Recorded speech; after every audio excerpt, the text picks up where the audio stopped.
IT अब चाहिँ sector मात्रै रहेन।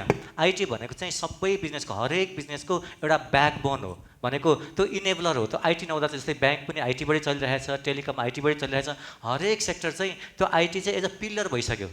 Every successful career begins with the right education, and the right choice begins at Reliance College. अब यसमा चाहिँ म बिचको दुईटा आईटी र म बिजनेसको ट्रान्जिसनमा छु, बिचमा छु म है।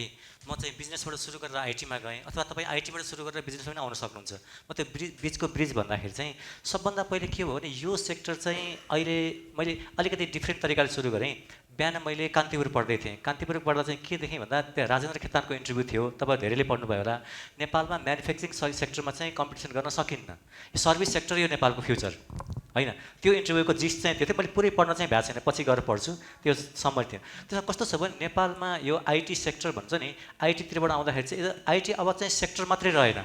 आईटी भनेको चाहिँ सबै बिजनेसको हरेक बिजनेसको एउटा ब्याकबोन हो भनेको त्यो इनेबलर हो। त्यो आईटी नहुँदा चाहिँ जस्तै ब्याङ्क पनि आईटीबाटै चलिरहेछ, टेलिकम आईटीबाटै चलिरहेछ, हरेक सेक्टर चाहिँ त्यो आईटी चाहिँ एज अ पिलर भइसक्यो होइन। त्यही भएर तपाईँले चाहिँ जुन आईटी छ सबभन्दा पहिले चाहिँ के भने एभर लर्निङ एटिच्युड हुनु पऱ्यो। जस्तै मलाई के हुन्छ, एक हप्ता कतै गएर बस्यो नि के भइसक्छ के भइसक्छ। जस्तै लास्टको 2023देखि जतिखेर चाहिँ यो हाम्रो तपाईँले च्याट जिपिटी भनेर बुझ्नुहुन्छ जुन एआई सुरु भयो, एआई चाहिँ डेमोक्रेटाइज भयो नि। डेमोक्रेटाइज भइसकेपछि चाहिँ हामीले काम गर्ने तरिका, सिक्ने तरिका, फ्युचर म्यानेजमेन्ट सबै कुरा चेन्ज भइसकेको छ। यो लास्टको 3 वर्षमा धेरै चेन्ज भयो। त्यही भएर चाहिँ तपाईँको के हुनु एटिच्युड के हुनु पऱ्यो भने यो कुरा सिक्न सक्छु, म कन्टिन्युस लर्न गर्न सकिरहेको छु। म चाहिँ एकचोटि आज पढेँ, मास्टर्स गरेपछि सक्यो अथवा ब्याचलर गरेपछि सक्यो, म चाहिँ सबै पर्फेक्ट भयो। त्यो एटिच्युड भयो नभएको मान्छे सधैँ जो जस्तै कलेज मात्रै डिपेन्ड चाहिँ नगरे। कलेज म्याटर गर्छ, एकदमै म्याटर गर्छ। कलेज चाहिँ कल्चरको लागि, त्यहाँको नेटवर्किङको लागि, त्यहाँको चाहिँ इन्भाइरोमेन्टको लागि त्यसैले तपाईँलाई सेभ गर्छ।